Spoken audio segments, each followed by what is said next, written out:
The Honorable Dr. Calvin Ball made history in 2006 when he was elected the youngest council chairperson in Howard County history. He made history again by becoming the first African American we were all celebrating that night to be elected as Howard County Executive. Dr. Calvin Ball, welcome to Two-Way Talk. Well, good evening, and thank you so much for having me. It's so good to have you, and just a little fanboy reaction. I have been such a fan of yours. My best friend, Yolanda Maria Martinez, owns several businesses in old Ellicott City. And she swears that her businesses thrive because you pay such close attention to old Ellicott City. You are her favorite politician. Oh, well, thank you so much. Yolanda is fantastic. Isn't she wonderful? And I tell you, I hope that my goal is to be less politician and more public servant. Yes, that's the way. So tell us about old Ellicott City. They've gone through many struggles, but they're thriving now.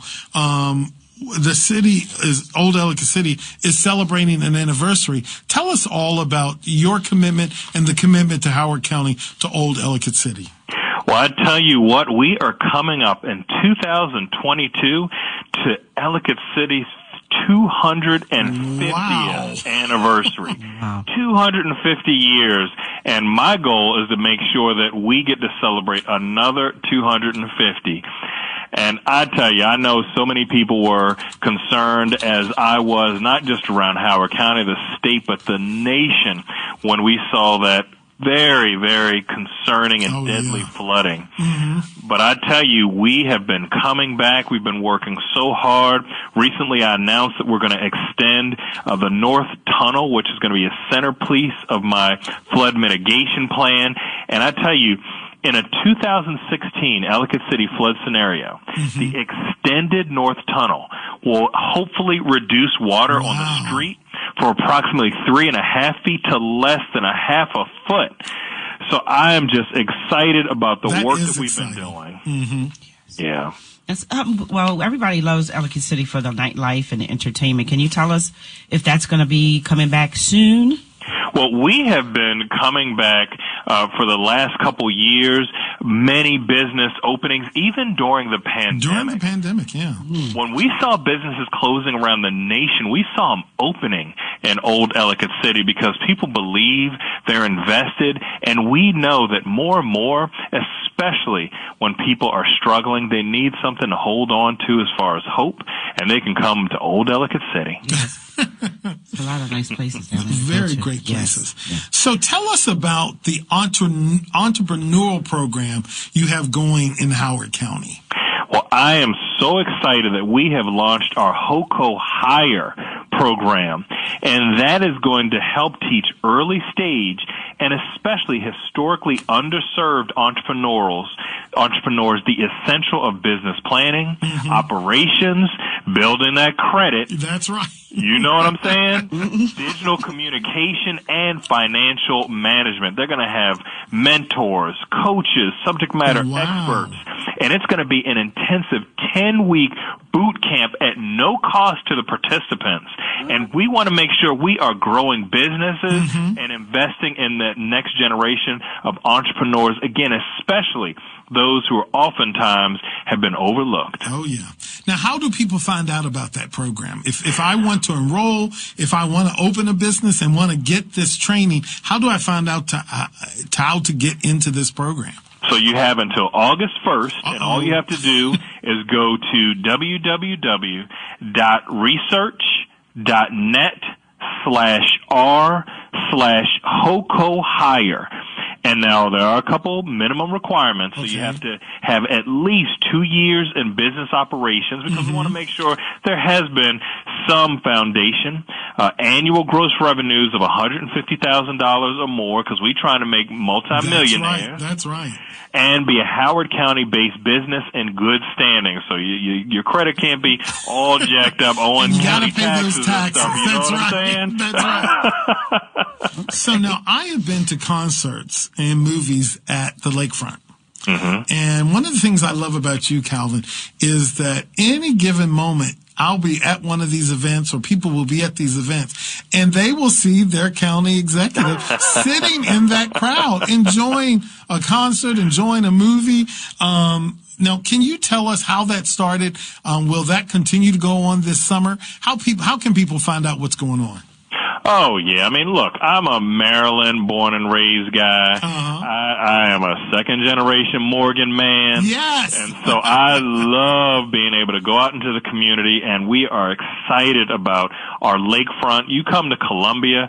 We just had, on the 4th of July, one of our biggest 4th of July fireworks celebration we've had in our history. Wow. We estimate that we had anywhere from 15 to 20,000 people in the area. So you come on out to Howard County and come down to Columbia, the lakefront where the People Tree is. We're going to take care of you. That's right. So Meriwether Post Pavilion has been a main staple in Columbia for years. Are they coming back from the pandemic as well? They are coming back, and they are coming back strong. We have concerts happening this summer, and we're even going to be offering COVID-19 vaccinations, all three types, J&J, Moderna, Pfizer, right at Meriwether. You come, get your concert on, you get your shot on, you leave happy and a little bit healthier. Right? It doesn't get much better than that. Now, one of the things I was reading today when we were doing our research about you, Dr. Ball, is Howard County schools are consistently ranked among the best in the country. What is it about Howard County that drives people to come to the county? They leave Baltimore, and I know my friends in Baltimore government aren't going to like me saying this, but they leave Baltimore County, and they come to Howard County, and I think it's the schools and a lot of other things. What is it, do you believe, that really attracts people to your jurisdiction? Well, I tell you, I always remain committed to making sure that each and every one of our children and each and every one of our educators has the best teaching and learning environment possible. You know, before I was county executive, I was an educator for 20 years, and my doctorate's in education. So I see education as the most democratizing institution to help break down all barriers and pave the pathway to people becoming their very best selves. Wow. And that's one of the reasons why I've been working hard to invest funding. In fact, just yesterday I announced the acquisition of a site for our 44th elementary school. And we've been putting in more money in capital projects, nearly $60 million per year. And we're moving forward on a new high school, a new elementary school, making sure that one of our other high schools has a new construction. And that's just on the capital. On the operating side, we had a $20.5 million total increase in our operating budget, and that is just the third time since 2010 that we've had an increase by more than $20 million. Wow. And so we are just investing in our school system, investing in our children, and most importantly, investing in our future. Now, you have extended. Now, a lot of people are doing things to try to give our small businesses and restaurants a leg up because of the COVID-19 pandemic. And you have introduced emergency legislation to extend outdoor dining until November the 15th, which gives people a few more weeks to really enjoy being outside dining and celebrating with your family and your friends. Tell us about that legislation. So we have distributed more than $20 million in our HoCo Rise business grants. And here's a fun fact. More than 75% were either women, people of color, or veteran-owned. Oh, wow.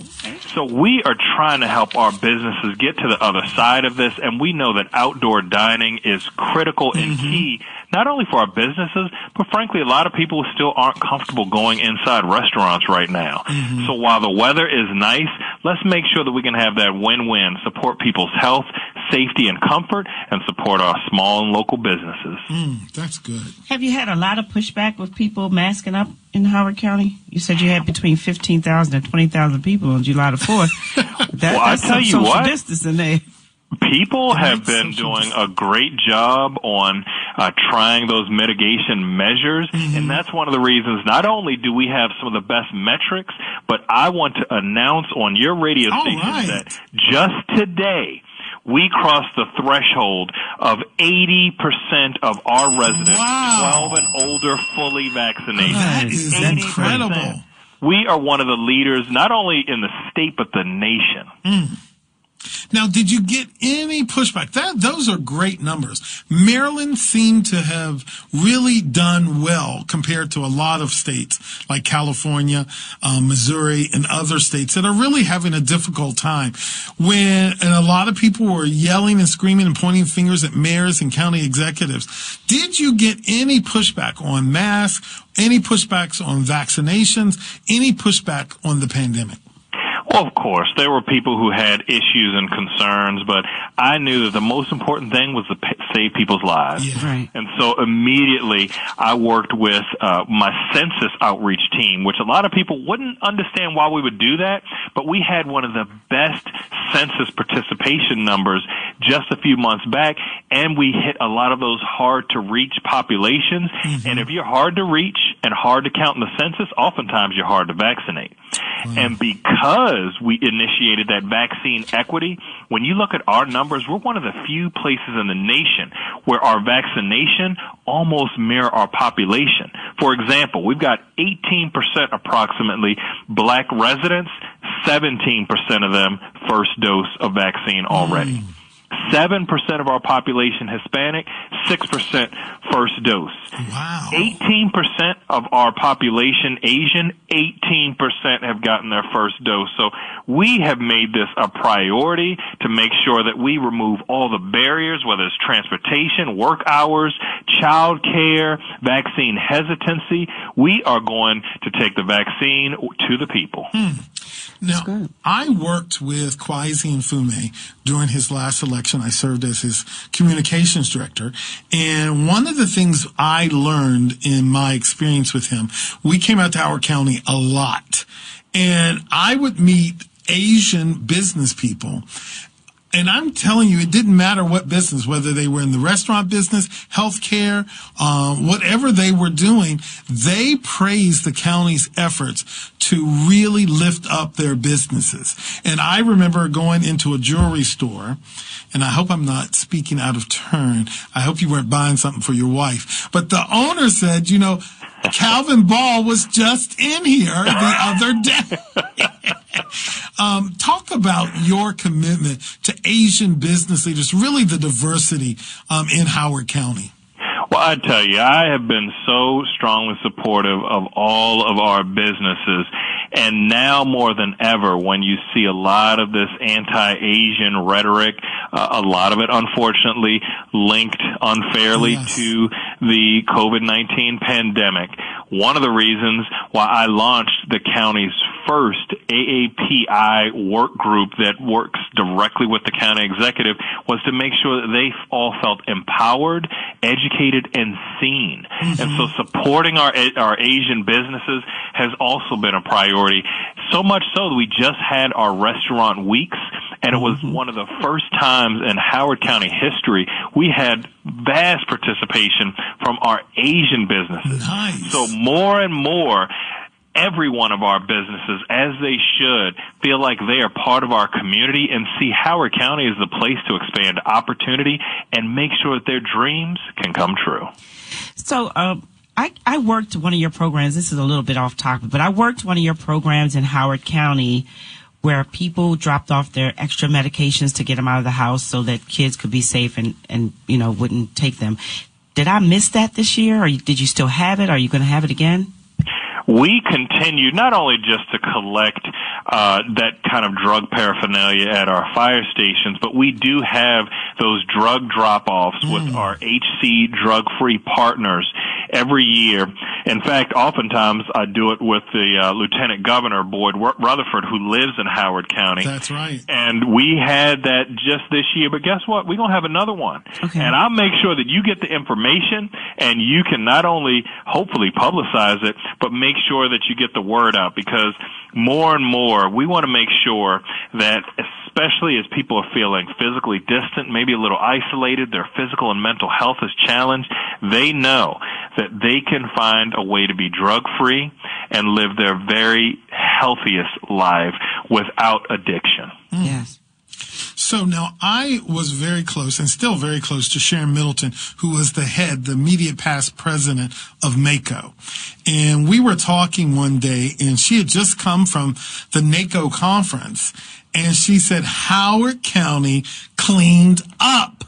Now, she said that these awards are given for innovation, effective county government programs, strengthen services for residents. They give out awards for everything. She said Howard County cleaned up. You got 27 HoCo awards. Well, I tell you, our team has been working so incredibly hard. I challenge myself to do my best, and I challenge each and everyone who works for Howard County. So in winning 27 National Association of County or NACO awards, when there are more than 3,000 counties, not only was our best year ever, but this year in winning 27, we won more than we have every other year combined. That says a lot about, it says a lot about your team, but it also says a lot about the team leader. It really, really does. Well, I am so honored and blessed to work with dedicated people, and we have a lot of work to do. We have a lot of work to do to make sure that all of our residents are healthy and thriving and moving toward not just who they are, but who they can be. That's important. Yeah. Now, the interesting thing that my producer handed me a piece of paper about your tackle achievement gap through HoCo Strives, that you have announced $750,000 for 2022 for this program. Tell us a little bit about this program. Well, as I said before, at being an educator, I know that education is the path forward for so many. However, there is still an academic achievement gap. Oh, yeah. When you look at our aggregated data, Howard County is, of course, the best in just about every form and fashion. However, there is always an opportunity to get better and ensure that everyone can move forward. And so in our HoCo Strives initiative, we've been working to ensure that all of our young people are ready at 5. Prior to the pandemic in Howard County, we had about 69% of our white children who were prepared for kindergarten compared to 44%. This is before the pandemic of black children. And so that's why in our HoCo Strives initiative, we've been making sure to have summer scholars so that, we have data in a cohort that 44% of rising 8th graders who completed the program are now on track to take Algebra 1 in the upcoming academic year, and 100% of them maintained or improved their reading scores. Wow. That's impressive. Yeah, it is. What would you say is the reason for the disparity between white children and black children being ready for kindergarten? Are they people that are being transplanted into Columbia and new to the school system and maybe didn't get the learning that they should have gotten before they came to Howard County? I think there are numerous factors. I think one of the biggest predictors of academic excellence is academic preparation of your parents. And so if there is a cycle of poverty, of poor education, unfortunately that cycle is passed on until we work together to break it. So that's one factor. Another factor, which I think is related, is oftentimes if you have a parent in the house who's working 2-3 jobs, they're not there working with you on your homework, making sure that you got things right, checking in on those parent-teacher conferences, And so that is a challenge. And then I think having leadership in Howard County who challenges each and every one of us, who says, you know what, as county executive, what more can you do for our children? What more can you do for our educators?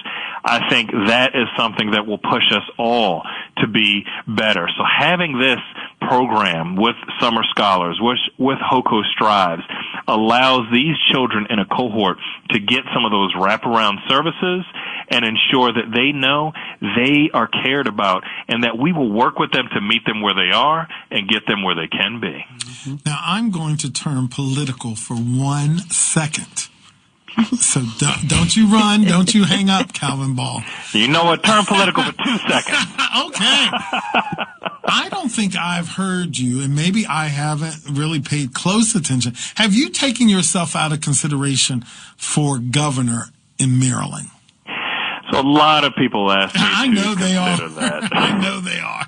But I tell you, I became county executive in December of 2018. We had the longest federal government shutdown. We've been in COVID for more than a year, almost a year and a half. I got a lot of work to do for Howard County. Right. And so my focus right now is being the best Howard County executive, not only for each of our residents, but for these times. And if I do that well, not only will I continue to aspire to be the best, but I will inspire others to do better. And so I right now am not going to be running for governor in 2022. I plan on running for re-election, but I will work with whoever becomes the next governor to make sure that all of our residents, all of our neighbors, our loved ones, our children, our older adults, and as the late, great Congressman Cummings used to say, Lottie, Dottie, and everybody. So now, you were the youngest county chairperson. And you really worked well with the county executive at the time. You were a great leader for the county council. Does that relationship still continue as the chief executive for the county? Are you maintaining that kind of relationship with the council? Well, I was so blessed. I was chair at 31, and I worked with then County Executive Ken Ullman, who was a year older than me at 32. And so we worked to do so many things on the council and the county executive's office.